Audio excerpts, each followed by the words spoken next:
Sabi ng parameter ko, I'm not supposed to get out of this position yet. Then you hold. Hope is a good thing, but hope is not a strategy. Say it with me. Hope is not a strategy. If the stock is down, it's red. I'm red in my position also, but it has not broken down yet. I will hold.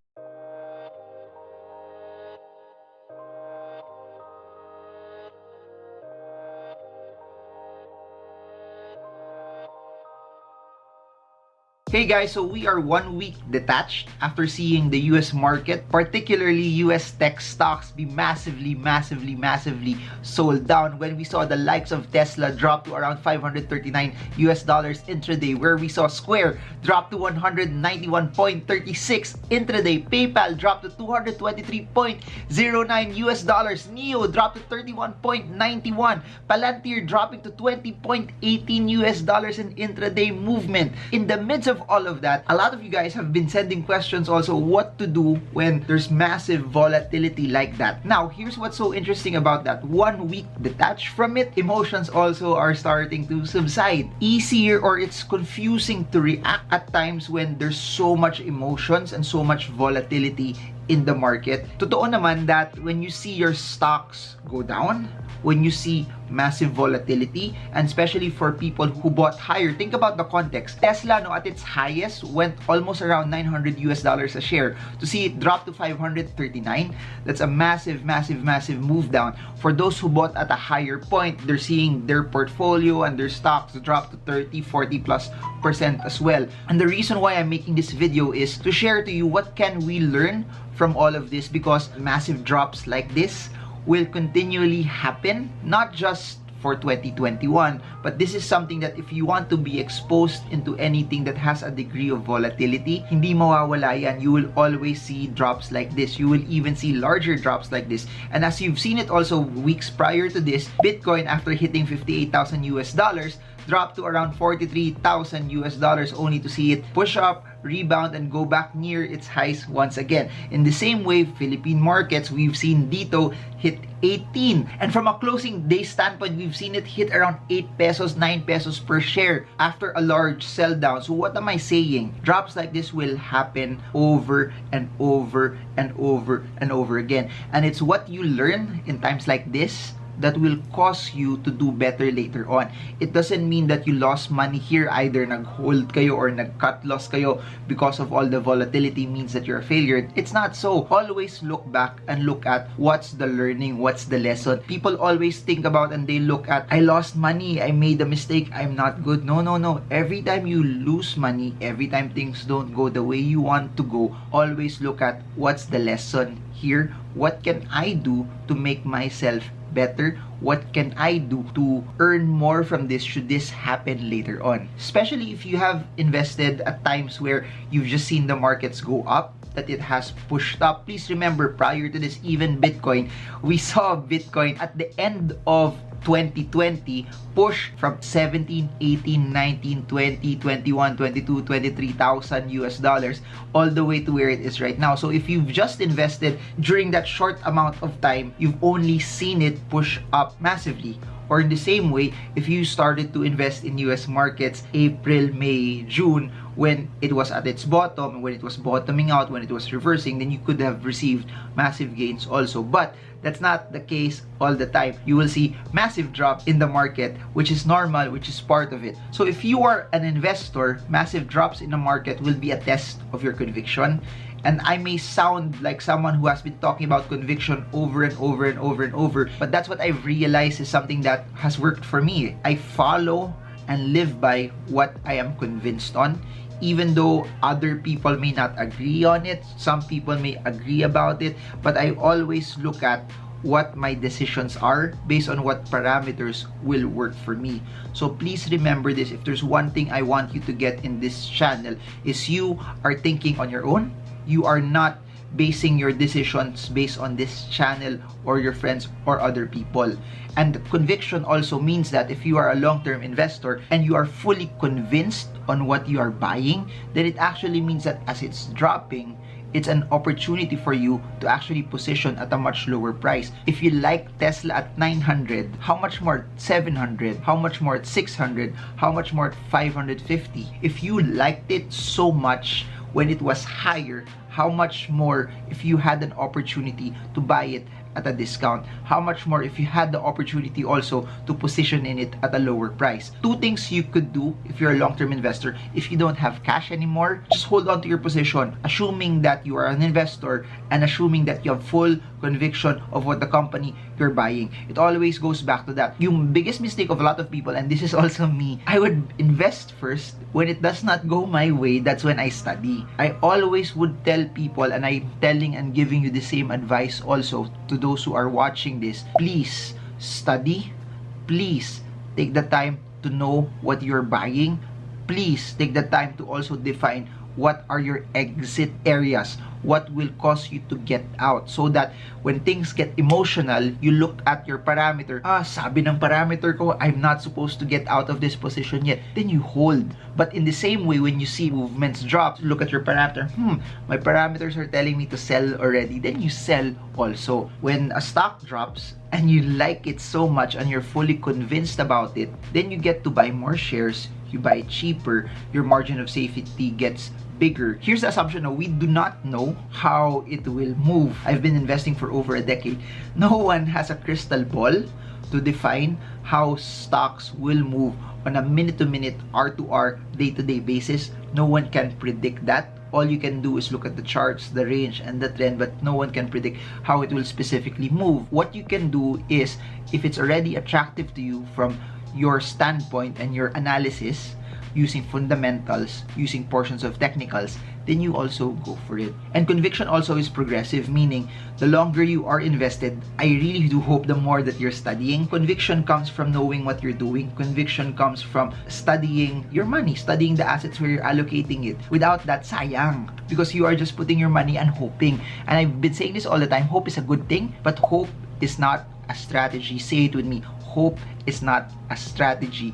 You win by properly allocating based on what you studied. True enough, it's a Saturday, it's a weekend. I humbly submit that you use this time to build your skills, to grow your know-how, because at the end of the day, that's why we have so much technical and fundamental analysis videos in this channel, to educate you that you have an alternative also to grow in the markets. Because a lot of them truly were companies with a lot of potential still, even though their valuations were higher, from Square to PayPal to Palantir to Tesla, that the other larger cap stocks also like Apple, Amazon, we've seen them at some form over the past few days also start to bounce, which is true for a lot of companies that are fundamentally sound. Please do note this.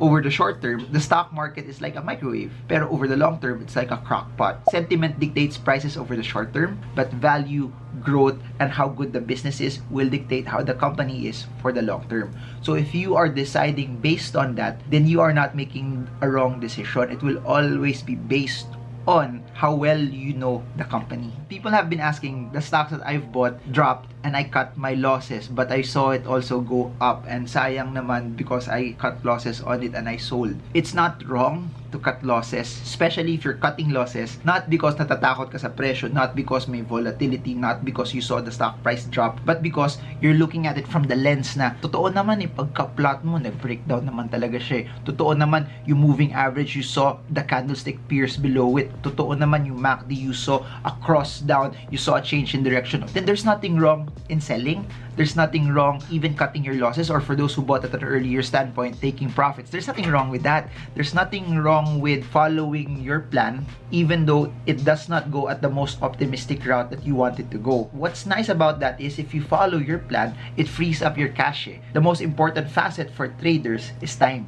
You value your time kasi bakit? Kung hindi ka nag-cut, you will be riding it for a longer period of time. And that's the difference for investors, because investors, the key trait that they need to have is if they're fully convinced in the company that they own, that as it goes down, they should ride it over time, or they should position more over time. But for traders, you need to value your time, that as it's going down, you are not riding it, but you are in cash, you are liquid, either waiting for it to hit the next support or positioning into another stock that could possibly do better, that is positioned to go higher. So please remember, I'll say this over and over, if you're a trader, you have to also be more efficient. Meaning, kung cut loss talaga. The longer you delay it, the larger the possibility of your losses will be, especially if the stock is showing more and more and more and more volatility downward. And that's the difference about it, and that's the crux in how you would analyze stocks. Trading, it's normal to cut loss